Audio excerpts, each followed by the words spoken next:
Hello my friend, my name is Satish Vanapalli. Thank you for watching this video. In this quick video, I am going to show you how to install Apache Tomcat server on Windows 10 64-bit operating system. Let's get started.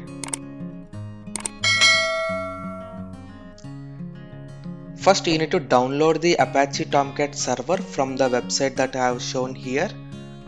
Once you download the software from the website, click on exe file to install on your local machine.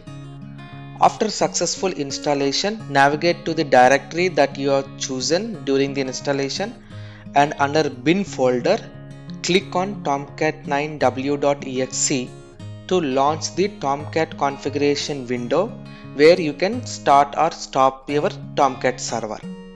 Let's go ahead and install the software.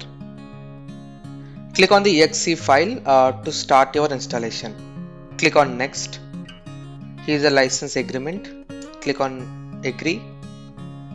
Select the type of install to full. Click on next.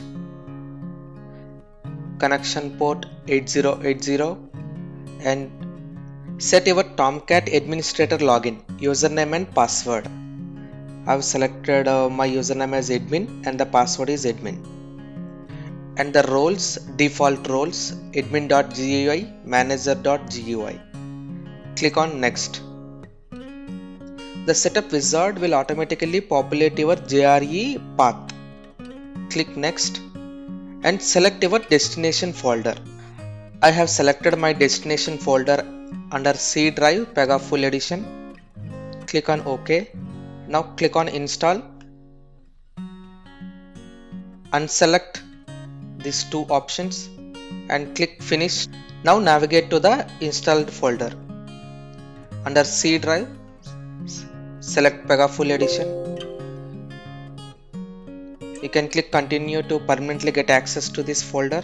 Click on continue. Under bin folder, click on tomcat9w.exe.